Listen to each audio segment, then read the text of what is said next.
Que Dios les bendiga, amados hermanos. Hoy estaremos compartiendo la segunda parte del tema en medio de las pruebas. Hemos estado hablando en Primera de Reyes, capítulo 19, donde estamos viendo la situación adversa que atravesó uno de los grandes profetas que se menciona en la Biblia, el cual fue Elías. Elías tuvo una gran victoria.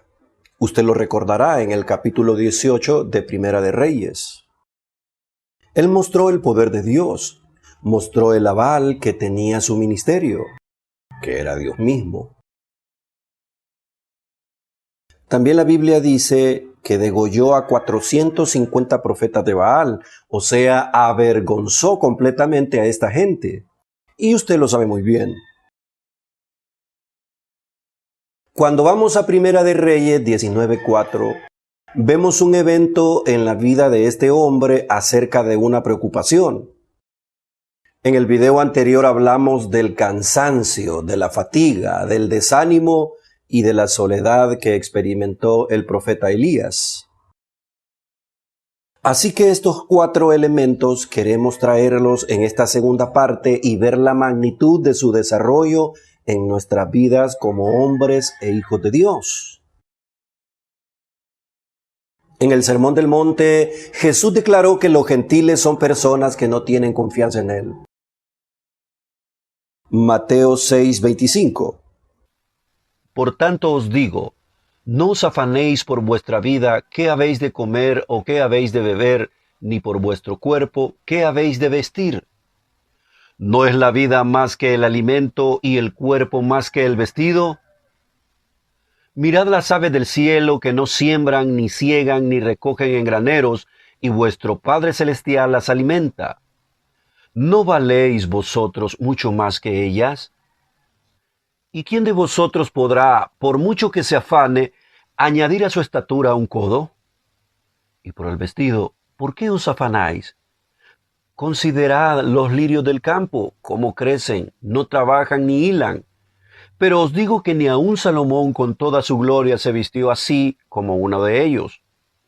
¿No hará mucho más a vosotros, hombres de poca fe? No os afanéis, pues, diciendo, ¿qué comeremos? ¿O qué beberemos? ¿O qué vestiremos? Porque los gentiles buscan todas estas cosas, pero vuestro Padre Celestial sabe que tenéis necesidad de todas estas cosas.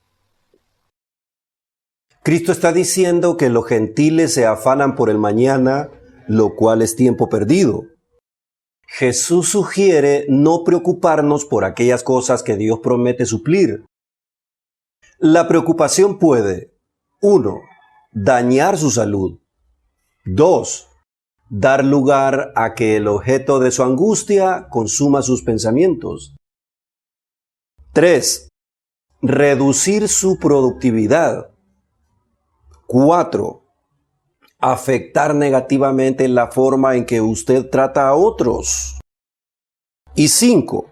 Reducir su capacidad de confiar en Dios. Aquí está la diferencia entre la angustia y la preocupación genuina. La angustia inmoviliza, pero la preocupación nos mueve a la acción.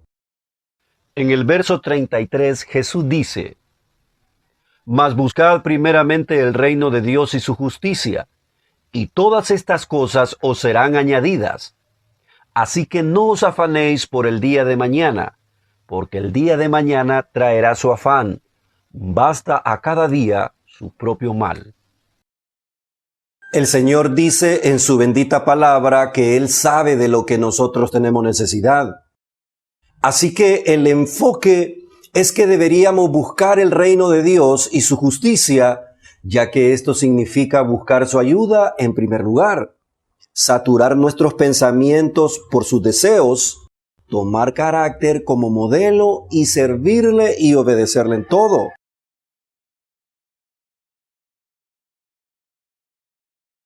Este pasaje de Mateo 6:25 al 34 me recuerda aquella noche de pandemia cuando habíamos perdido 2 de los 3 trabajos que ayudaban a nuestra familia a solventar las necesidades más prioritarias de nuestro hogar. Recuerdo a mi esposa llorar en el rincón de nuestra cama por las cuentas atrasadas que pagar.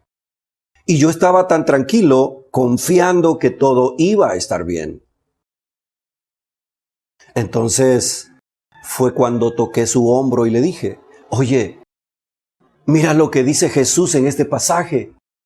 Él dice que no nos afanemos por nuestra vida, qué comeremos o qué beberemos, y por nuestro cuerpo, qué habremos de vestir. Él dice que la vida es más que el alimento y el cuerpo más que el vestido. Mira, también Jesús nos está diciendo que observemos las aves del cielo, que no siembran, no ciegan, no recogen en graneros, y nuestro Padre Celestial las alimenta. Pero, ¿sabes qué me hace sentir sumamente confiado? Que nosotros valemos más que las aves. O sea, si Dios cuida a las aves y viste los lirios del campo con esplendidez, hará mucho más a nosotros si confiamos en Él. Y le seguí diciendo a mi esposa, ¿no crees que el no confiar en las palabras de Jesús es como darle una fuerte bofetada? ¿Cómo te sentirías tú si dices con sinceridad que me amas y yo te digo que no es verdad? Sé que te dolería en tu corazón.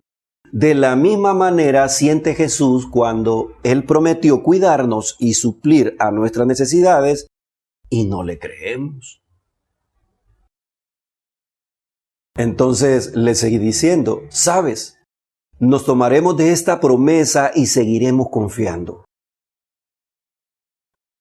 Hermanos, vaya sorpresa que nos llevamos mi esposa y yo una semana después cuando me escuchó decir, todas nuestras deudas están canceladas, no debemos nada y aún tenemos dinero para comer. Gloria a Dios. Hermanos, Dios usó un medio para ayudarnos. Debíamos 14,000 empiras de energía eléctrica y a eso le sumamos 10,000 de renta, más el pago de agua potable y el estudio de nuestros hijos. Todo había sido cancelado. Aparte, Dios nos regaló un carro, ya que el carro viejo que teníamos, habíamos decidido no repararlo, debido a que la pandemia nos tomó por sorpresa. Y hay algo más que debo mencionar. Y es el milagro que Dios hizo con la canasta básica. Siempre tuvimos comida en la mesa. Nunca mermó el alimento, lo cual nos hizo recordar el milagro de Dios por medio de Elías a la viuda de Sarepta. Primera de Reyes 17:15. Entonces ella fue e hizo como le dijo Elías, y comió él y ella y su casa muchos días. Y la harina de la tinaja no escaseó, ni el aceite de la vasija menguó conforme a la palabra que Jehová había dicho por Elías. Amados, tal vez usted está pasando una terrible necesidad o conflicto en su vida y está cansado de luchar y eso lo desanima al no ver resultados favorables. Usted tiene que saber que su fe en Jesús le ayudará a salir de esa situación. Usted tiene que creer en su palabra y Jesús promete no abandonarle. En Isaías 40:29 dice que Dios da fuerza al cansado y nos ayuda y nos muestra su fidelidad. Yo sé que la necesidad puede traernos desánimo. El desánimo es una condición que experimentamos todos en cualquier momento. El desánimo es el decaimiento, el desmoronamiento físico-moral de una persona. Y reitero, usted o yo podemos experimentarlo alguna vez de nuestra vida. Ahora, podemos mostrar un desánimo, podría llegar a ser en categorías. Por ejemplo, usted se desanima porque la casa está sucia, porque está desordenada, porque no llega gente a la iglesia, porque no salieron a evangelizar, etc. Pero cuando este desaliento o esta tristeza están vinculados con otro tipo de características, viviendo entonces la pérdida de un entusiasmo personal y la pérdida por un entusiasmo a seguir, es más delicado entonces. En el verso 4 del capítulo 19 de Isaías, el profeta Elías se sentó debajo de un enebro y deseó morir. Y luego le dice al Señor: ya basta, ya no quiero más, quítame la vida. En 2 ocasiones, Elías exterioriza la falta de entusiasmo por seguir viviendo. Entonces, cuando ese desánimo tiene estas características, ya no es un simple o sencillo desánimo. Esto es una depresión. Y la depresión, en una forma tajante, es un ataque directo de Satanás para nosotros. Lo que el profeta estaba experimentando era una clara condición de depresión. Ahora, uno puede llegar a preguntarse, ¿por qué llega el desánimo a uno? Usted lo puede identificar en la vida del profeta Elías. Lo podemos identificar en los primeros versículos cuando Jezabel le envió a decir: Así me hagan los dioses y aún me añadan, si mañana a estas horas yo no he puesto tu persona como la de uno de ellos. A lo mejor la vergüenza, la humillación y la muerte de los profetas de Baal hizo que Jezabel amenazara al profeta de Dios. Podemos identificar que hay cierto temor en el profeta de Dios. Muchas veces el temor en nuestra vida produce desánimo. En 1 Samuel 17, 32 al 50, vemos el contraste de desánimo, ya que en la historia de David lo vemos enfrentar a un gigante. Muchas veces enfrentamos al gigante y nuestros problemas son grandes, las situaciones son tremendas. Entonces esas cosas producen temor y ese temor puede llegar a producir desánimo, lo cual nos lleva a un cansancio. Me imagino que de una u otra forma el profeta estaba muy cansado. Estaba muy agotado. Entonces un agotamiento físico puede llevar a un desánimo y a una condición sumada, el temor. Entonces eso provoca un desánimo un poco más grande. Nosotros también podemos experimentar cansancio y esto puede llevarnos de camino al desánimo. Puede ser que usted está atravesando una enfermedad y ha pedido al Señor que le sane y tome el control. Y la enfermedad se agudiza, pero luego vuelve y entonces usted clama al Señor por sanidad. Y entonces eso puede llegar a producir un desánimo en su vida. Otra acción que puede producir desánimo en nosotros es el temor al no hacer lo bueno. Aunque nosotros sabemos lo que enseña la Biblia. El que sabe hacer el bien y no lo hace, le es pecado, dice la palabra. Debemos mostrar obras de esta fe que tenemos. Y estas obras van dirigidas a mostrar la presencia de Cristo Jesús en nuestra vida. También una característica que puede llegar a producir gran desánimo en nuestra vida es esta: el pecado. Hay que tener mucho cuidado con el pecado. No voy a enfatizar en estos puntos porque estoy hablando acerca del desánimo. Pero el pecado nos destruye y separa de Dios. Si usted está viviendo una vida de pecado y no ha confesado su pecado, eso lo va a derrotar y entonces va a producir desánimo en usted.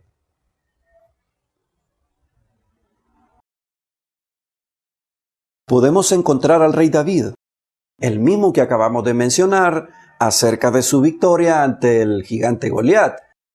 ¿Cómo cayó en un estado depresivo David? Un estado de desánimo. Un estado totalmente de decaimiento moral, espiritual y físico. Él lo expresa de esta manera. ¿Cuál era la razón? Había pecado en su vida. La Biblia dice que el que confiesa su pecado y se aparta alcanza misericordia. Otra característica, aparte del temor, el cansancio y de la enfermedad es un sentido de pérdida de la presencia de Dios a consecuencia del mismo pecado o a consecuencia de las acciones que no hacemos bien, y esto nos hace pensar que Dios ya no está con nosotros. Entonces, en ese sentido, el desánimo se va a empezar a ver. Ahora, ¿qué hacer cuando hemos caído en ese tipo de desánimo?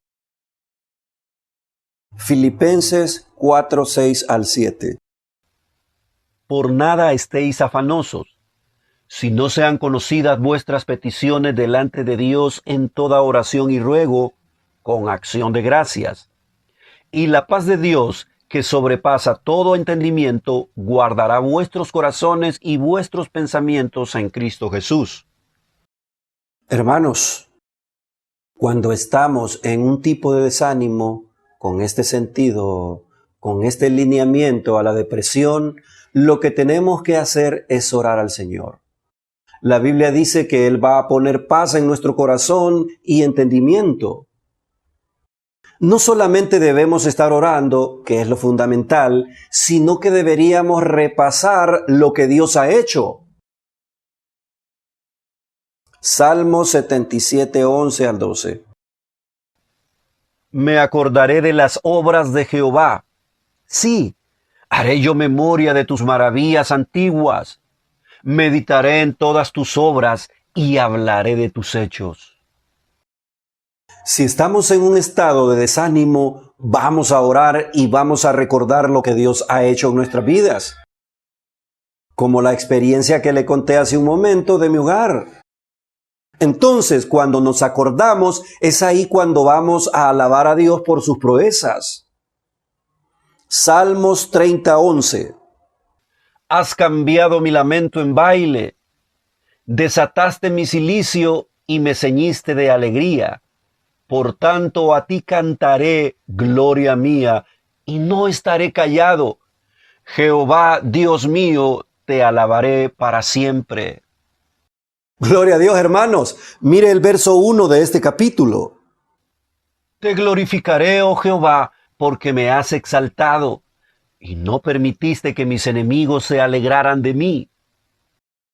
Usted va a recordar lo que Dios ha hecho. Créame que sí. Recuerde, para vencer el desánimo está la oración, recordar lo que Dios ha hecho, alabarle y tener fe en Dios. Salmo 22, 9. Pero tú eres el que me sacó del vientre, el que me hizo estar confiado desde que estaba a los pechos de mi madre. Sobre ti fui echado desde antes de nacer. Desde el vientre de mi madre, tú eres mi Dios. No te alejes de mí, porque la angustia está cerca, porque no hay quien ayude. Verso 22 al 31. Anunciaré tu nombre a mis hermanos. En medio de la congregación te alabaré. Los que teméis a Jehová, alabadle, glorificadle, descendencia toda de Jacob, y temedle vosotros, descendencia toda de Israel.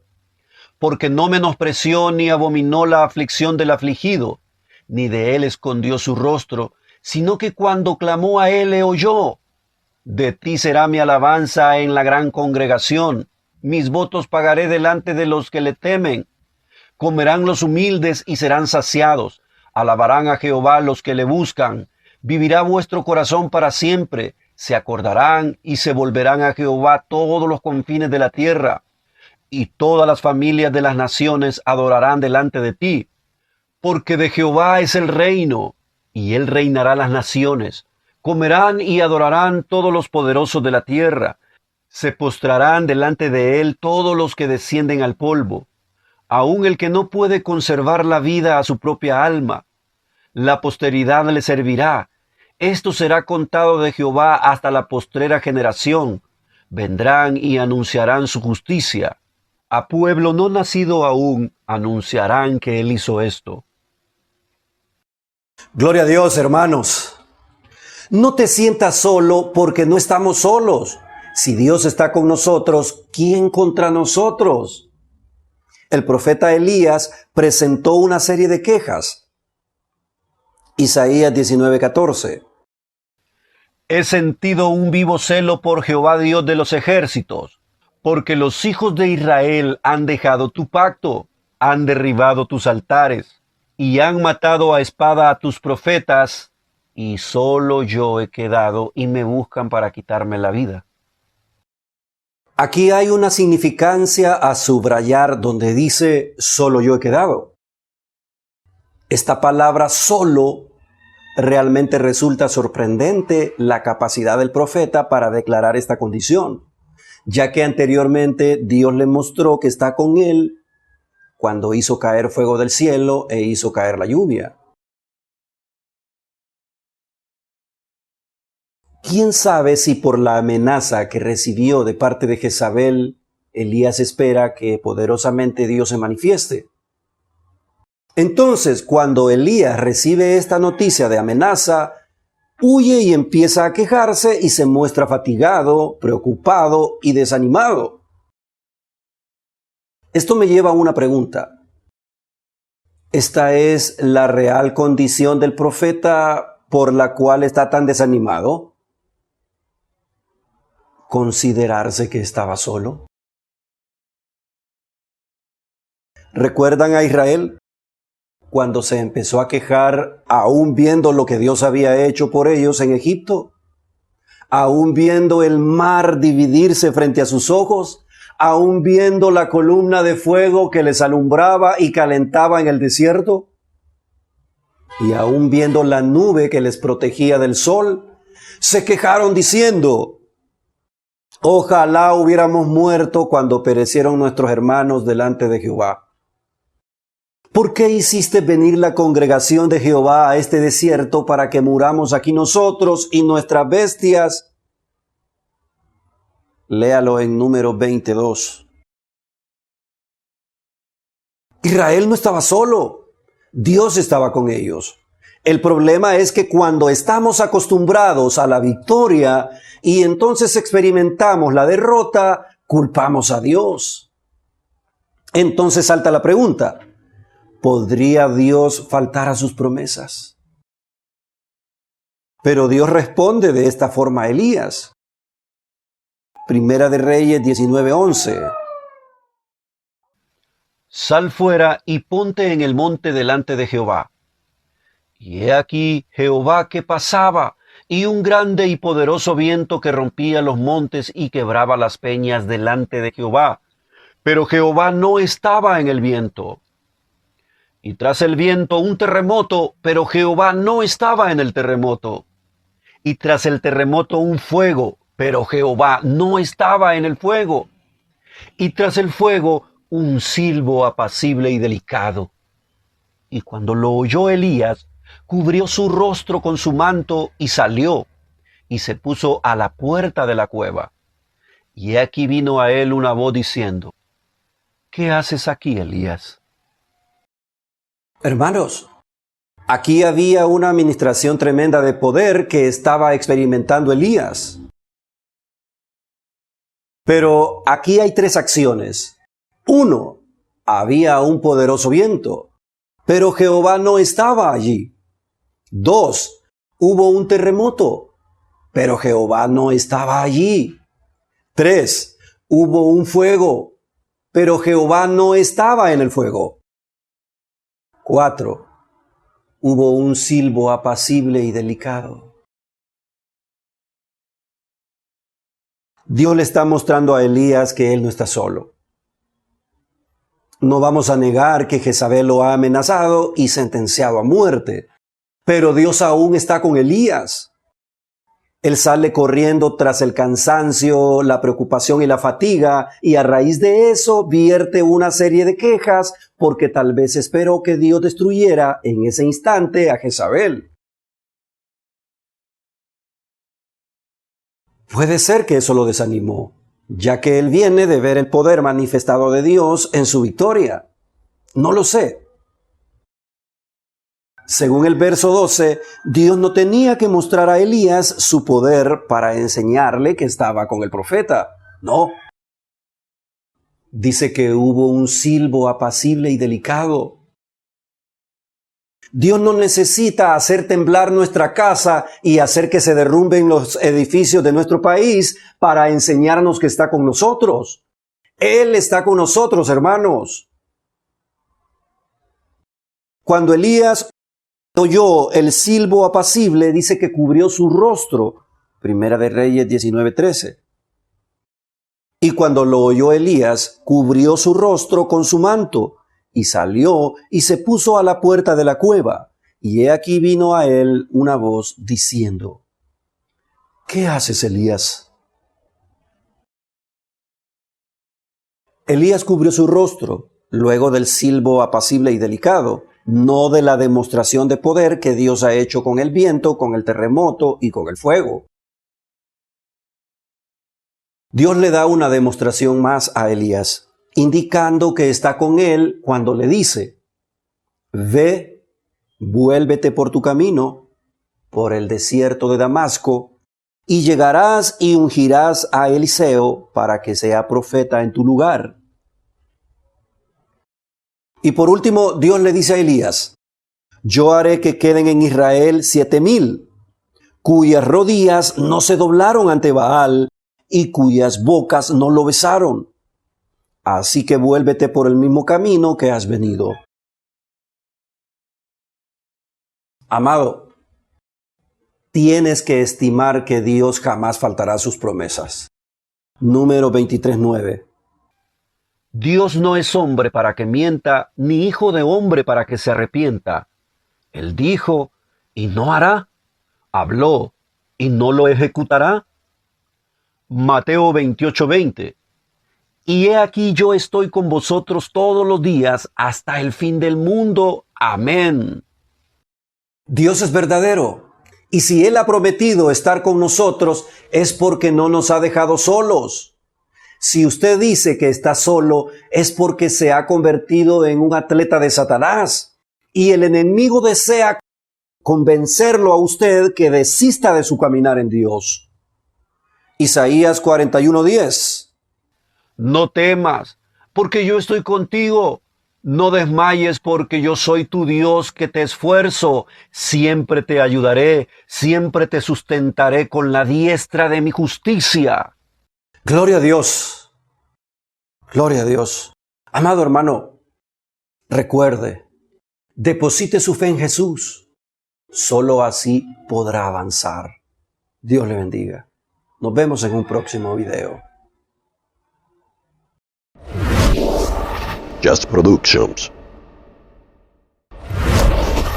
Brillando en la red.